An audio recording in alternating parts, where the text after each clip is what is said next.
How to change the email sending limit in DirectAdmin.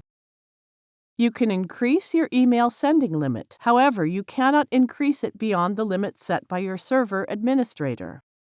We assume you have already logged into your DirectAdmin account.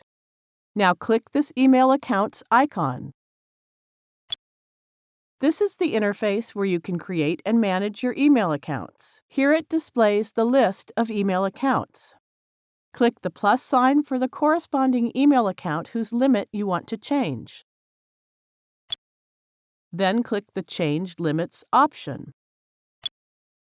Now enter the desired quantity in Send Limit input box and click the Save button. Success! The email sending limit has been changed. Now you know how to change the email sending limit. Thank you for watching.